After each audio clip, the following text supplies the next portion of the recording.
दोस्तों, भारत में राजनीतिक दौर की शुरुआत कैसे हुई, तो आइए इसके बारे में जानते हैं।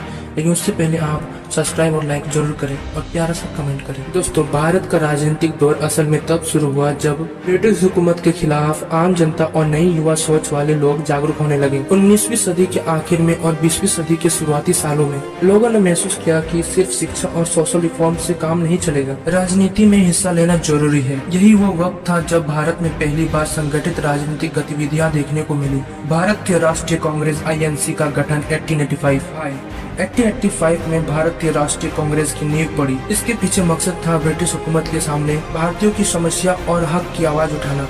शुरू में ये पार्टी ज्यादा सुलझा और नर्म थी। वो बस सरकार को सुझाव देना और सुधार की मांग करना चाहते थे। इस दौर के नेता जैसे पंडित गोविंद वल्लभ पंत, बाल गंगाधर तिलक, अरविंद घोष आदि लोगों में राष्ट्रीय चेतना फैलाने में लगे हुए थे। अब हम बात करेंगे दो तरीके की राजनीति के बारे में। इन सब चीजों के बाद राजनीति दो हिस्सों में बढ़ गई। पहला, मूल संवैधानिक और सहयोगी, जो लोग ब्रिटिश सरकार के साथ मिलकर सुधार चाहते थे। दूसरा, आक्रामक और राष्ट्रवादी, जो सीधे ब्रिटिश हुकूमत के खिलाफ आवाज उठाना चाहते थे। तिलक, लक्ष्मीबाई और कुछ अन्य नेता इस देशभक्ति और आक्रामक राजनीति के तरफ थे। इसे हम आजादी की पहली लड़ाई की तरह समझते हैं। इस दौर में लोग धीरे धीरे समझने लगे कि सिर्फ शिकायत करने से कुछ नहीं होगा, बल्कि संगठित होकर आंदोलन करना पड़ेगा। राजनीतिक जागरूकता ने मिडिल क्लास और नौजवानों में नई ऊर्जा भर दी। इसके बाद समझते हैं सुधार और शिक्षा का रोल। इस समय शिक्षा और प्रेस भी बहुत बड़ी भूमिका निभा रही थी। अखबार, मैगजीन और किताबों के जरिए लोग ब्रिटिश हुकूमत की गलती और भारतीय हक की बातें जानने लगे। इससे सामाजिक सुधार और राजनीतिक आंदोलन एक दूसरे से जुड़े हुए नजर आने लगे।